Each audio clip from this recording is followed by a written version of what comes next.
그리고 이제 사무제가 지나가고 49제가 돌아오기 전에 누나하고 렌지형 동생이 필리핀으로 들어옵니다.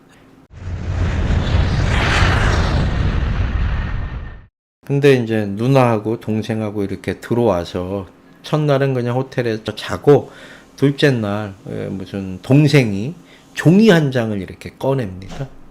렌지형 앞에다 책상에다 종이 한 장을 이렇게 쭉 꺼내줘요. 이게 무엇이었을 것 같습니까? 아버님 유품을 정리하다 보니까 꼬깃꼬깃한 장부책 있잖아요. 금전출납부가 하나 나오는데 빼곡하게 적혀 있습니다. 한자 한자 꾹꾹 눌러 쓴 치부책. 가족 장부책이 나온 거예요. 들이민 거는 이게 아니에요. 들이민 거는 다른 거고 세상에 나오지 말아야 될 공책 한 권이 나온 건데 이걸 동생이 갖고 옵니다. 아버지가 렌지형 20살 때서부터 했었던 일기장 비슷한 거예요.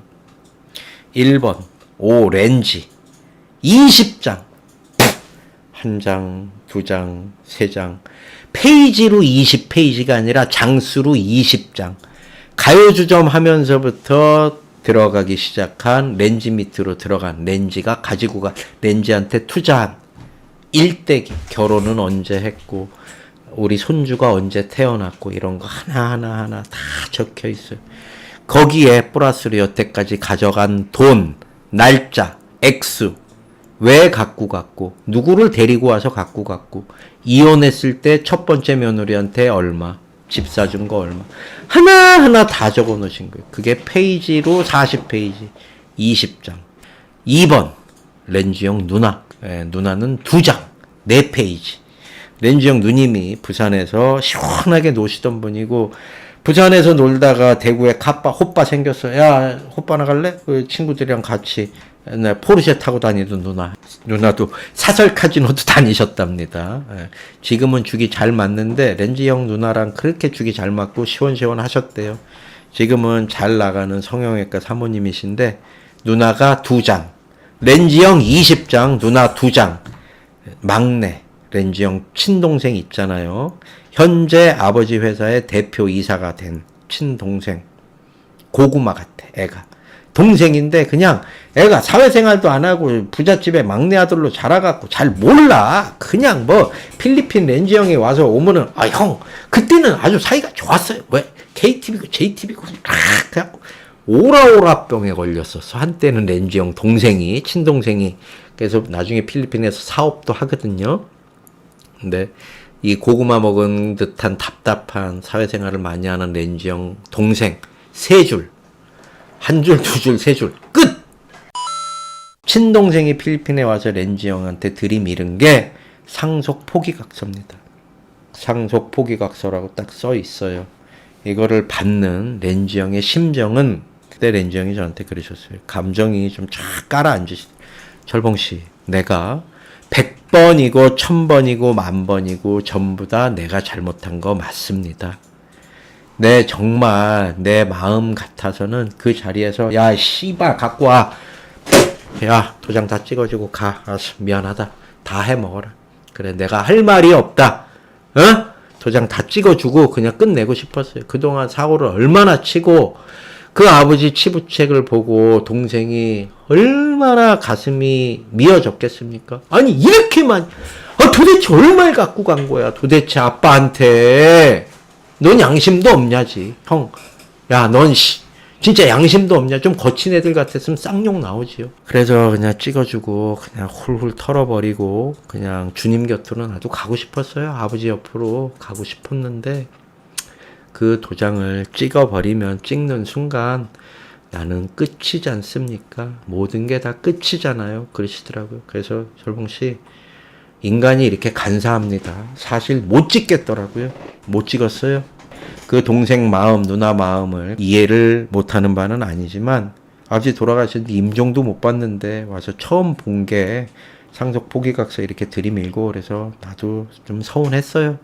거기에 아버지가 별다른 유언도 없이 돌아가셔서 상속인이 4명이 있습니다. 어머니, 자식 셋. 어머니는 9등분으로 나눠서 9분의 3. 그러니까 3분의 1을 어머니가 갖고 가시고 자녀 셋이 9분의 2씩 4명 중에 단 한 명이라도 동의를 못 하잖아요. 그러면은 재산권 행사를 아예 못 한다고 하더라고요. 그 시기에 돈이 필요한 사람은 아무도 필요 없어. 돈이 필요가 없어, 다.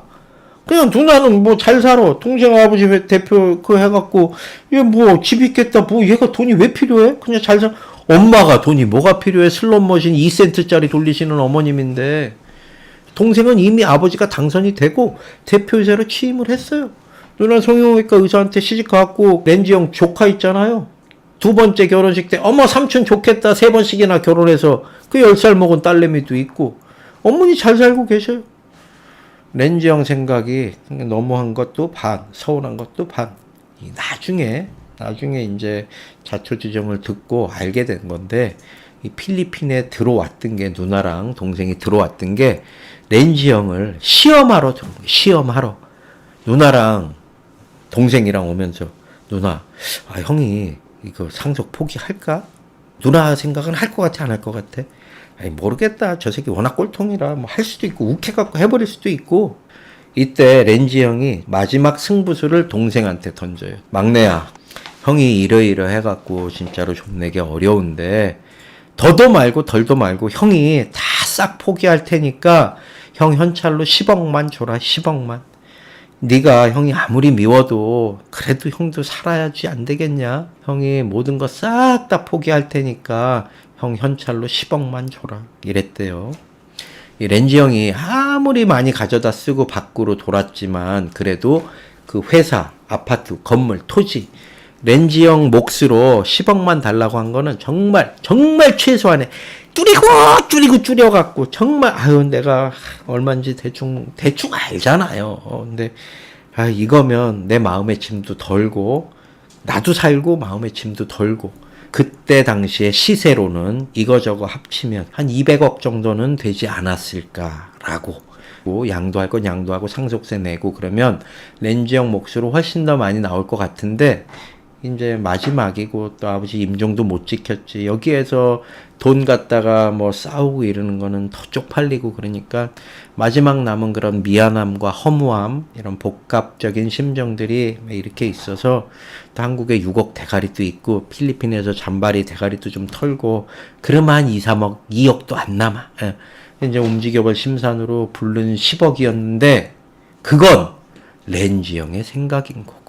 렌지 형 생각인 거고 가족들 엄마 누나 동생 가족이 생각하기에는 야야야야야야야야 저 렌지 저 새끼 저거 대가리 최소한 20억은 될 것이다. 응? 저 새끼 저거 저 아버지 상속해갖고 팔아갖고 해봤자 저 새끼 저거 저 빚잔치하고 그냥 동네방네 좋은 일만 시키고 빚잔치하고 끝날 거니까 지금 저 봐야 아무것도 안 나. 렌지 10원짜리 하나 안 남으니까 야야야야. 그래서 지금 포기각서를 받지 않으면 렌즈 채권자들이 렌즈 상속분에 압류를 할 것이다. 그 압류 금액이 최소한 20억은 될 것이다. 렌즈 대가리 털어줘야지. 안 털면은 우리 처분을 못하니까 일이 복잡해져. 그러니까 빨리 가서 받아와. 이런 식으로 이런저런 납득할 만 하잖아요. 그 각서를 받으러 온 게 렌즈 형을 떠보려는 것도 있지만 왜 빚이 얼마다 대가리 얼마다 이렇게 얘기했으면 뭐 잘 풀렸을 텐데. 아무튼 그런저런 합리적인 이유로 포기각서를 받으러 왔더라고요. 아주 무자비한 가족들은 아니에요. 현재 렌지 형 가족들은 렌지 형 포함해서 다들 잘 살고 계십니다. 돈 10억이잖아요. 누나는 야야야 막내야 엄마 형 주고 가 포기한대잖아 이 새끼야. 저기 해주고 가자 빨리 가자. 그랬더니 우리 막내 동생이 고구마잖아요. 고구마 먹고 그냥 뭐 동치미국물 안 먹은 것처럼 꽉 막혀있는 동생이 에이씨 뭔 또 10억을 달래 미쳤어. 이게 지금 갖고 갔다 쓴 게 얼만데 양심도 아이씨 몰라. 그러고 가버려요 한국으로.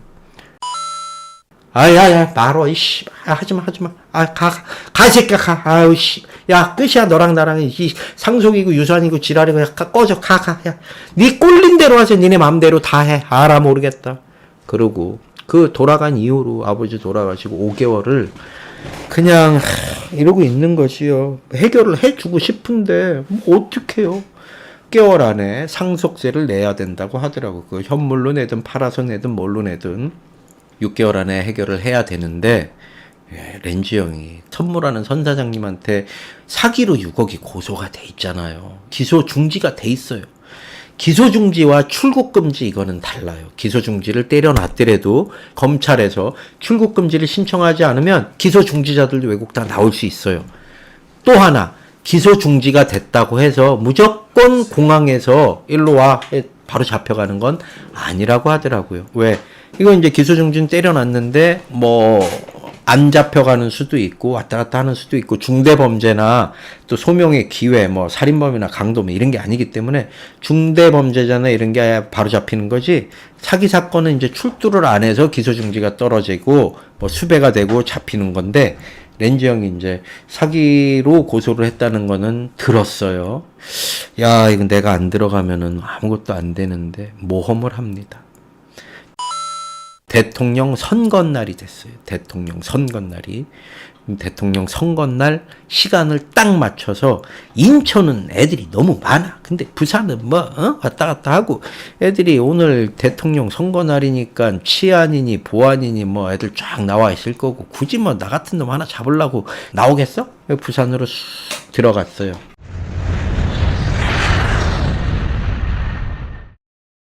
어떻게 됐을 것 같습니까?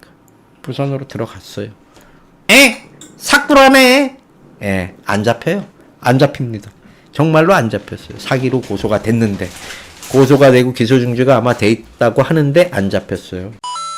살살살살 움직여야죠. 렌즈 형도 움직여야죠. 필리핀에서 애도의 시간은 다 보냈어요. 진심으로 아버님께 사죄하고 잘못했고 애도의 시간은 다 지나갔어요. 5개월 정도 됐으면 애도의 시간은 이미 다 지나갔습니다. 지금부터는 이제 현실의 시간이 돌아왔지요. 현실의 시간은 무엇이냐? 철봉씨, 이게 내가 진짜로 못된 놈이고 나쁜 놈입니다. 그런데 욕해도 할 수 없어요. 사람이라는 게 특히나 나 같은 놈은 현실에 닥치면 다 그렇게 됩니다. 오자마자 제가 선 사장한테 전화를 먼저 했어요. 자초지종을 다 얘기를 했습니다. 이러이러 해갖고 내가 아버지 상속받을 게 있고 뭐 이렇게 있으니까 고소 취하 좀 해줘라. 내가 상속받아서 바로 다 갚을 테니까 대가리 털 테니까 고소 취하 좀 해줘라. 그랬더니 이제 그 선 사장도 그래 알겠다 생각 좀 해보자. 그리고 나서 이제 움직이기 시작을 하죠. 금융감독위원회에 전화를 합니다. 나 태도 렌즈인데 나 누구의 자손이고 내 상속분이 얼마나 되는지 좀 알려다오. 다 나온대요. 나온대. 예. 금감원에 전화하면은 내 상속분이 얼마인지 나온대는데요. 여기에서 렌즈 형님이 구체적인 액수를 저한테 밝히시지는 않았어요. 놀래지 마십시오. 순수하게 예금한 돈만 100억이 넘었다 그러더라고요. 실질적으로 예금 액수가 100억이 넘었고 추정세액 있잖아요. 추정세액이 얼마인 줄 아세요? 추정세액이 200억. 그 와중에 이제 일산에 선 사장 있잖아요. 이 선 사장을 고구마가 누굽니까? 렌즈 형 막내 동생. 고구마가 렌즈 형하고 선 사장을 고소를 해요. 왜? 돈 빌려준 게 뭔 죄라고. 동생이 보기에는 이 새끼 둘이서 우리 집 재산 빼돌리려고 구라로 차용증 쓰고 뭐 해갖고 고소하는 거 뭐 고소미 매기고 이랬다 이런 걸로 고소를 했는데 그 고소 이유가 뭐냐? 사행위. 유사 성행위가 아니라 그냥 사행위. 니네 둘이서 짜고서 우리 재산 빼돌리려고 뭐 이런 거 아니야? 동생 입장에서는 그럴 수도 있죠. 너무한 렌즈 형이니까요. 예. 결국 이제 울며 겨자 먹기로 동생아 이거 진짜로 아니야. 이거 내가 빌린 거고 이거 대가리 털어야 되는데 너한테 피해 없이 할 테니까 처리 좀 미리 해줘라. 그리고 대충 이렇게 네 스타일로 봐서는 추정세액 200억이면 너 멍청하게 해갖고 최소 150억은 내야 될 텐데 뭐가 남냐 새끼야 우리가. 형이 미안하다. 이때서부터 이제 피는 물보다 진하다고. 추정세액이 200억이면 뭐 건물이랑 뭐 해봐야 뭐 남는 게 없어요 사실. 예. 그 뭐 각자 10억도 안 돌아가게 생겼대. 200억 내면은 그냥 가족들이 어쩔 수 없이 렌즈 형을 받아들입니다. 와 들어와. 그래서 이제 일산 선사장 합의해갖고 돈 6억 주고 고소 취하하고 여기서부터 하나 해결을 해 나갑니다. 렌지 형이 똘똘하잖아요. 회사에도 있었고. 동생이 대표이사만 했지. 아무것도 몰라. 이제 회사 재고, 이리 처리, 저리 처리, 세무서 직원도 만나, 이것도 좀, 해줘. 뭐, 또 뭐, 직접 주문 안 받으니까, 어이구, 뭐, 누구 주사님, 저기 아들내미 저기 샌프란시스코 유학 가 있다면서요. 어유 제가 샌프란시스코 좀 갔다 올까요? 뭐, 아는 사람 통해서 보낼까요? 무슨 얘기, 알만한 사람끼리 왜 이래. 이렇게 해갖고 똘똘하게, 그냥 쿠션으로 이렇게 다이렉트로 주면 안 되니까 세무서 직원 쿠션으로 해갖고 들어가게 해주고 이것도 사과 박스에다 담아서 좀 뭐 그때는 다 통했대요. 아주 옛날 얘기예요. 지금은 안 그러지요. 이제 가려운 곳들 긁어주고 또 렌지 형이 눈치도 빠르고 카지노 라인 쪽에 있었으니까 빠삭하잖아요. 착착착 다 하나하나 해결을 해 나갑니다. 우여곡절 끝에 동생이랑도 화해를 하고 그 일산 선사장 고소 취하하고 돈 6억 다 갚고 최종적으로 다 해갖고 결국 낸 거는 78억 현찰로 우여곡절 끝에 78억 세금을 다 내고 싹 다 텁니다. 아버지 예금으로만 다 낸 거예요. 78억을 세금을. 그랬더니 현찰로 20몇 억이 남아있어요. 여기서 이제 반전이 하나 일어납니다. 반전. 무슨 반전이겠습니까? 누나 있잖아요, 누나. 호빠도 다니고 포르쉐 타고 또 렌지 형 오면 누나 차 좀 타고 나갔다 올게. 알았어, 이 새끼야 조심히 타. 이랬던 누나, 의자 부인. 누나가 10원도 안 갖고 가. 누나 필요 없으니까 니들이나 써. 그냥 니들 써. 누난 됐다.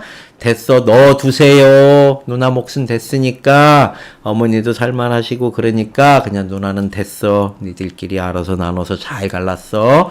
어이구 사이좋게 놀아. 그래서 현금화 할 수 있는 거는 하고 렌지 형이 동생이랑 나눠서 받은 게 렌지 형 몫으로 22억. 예. 22억이 또 생겼어요. 대가리 다 털고. 렌지 형이 어디로 갔을까요? 렌지 형이 갑니다. 그리고 저는 갑니다. 오늘의 썰은 여기까지. 감사합니다.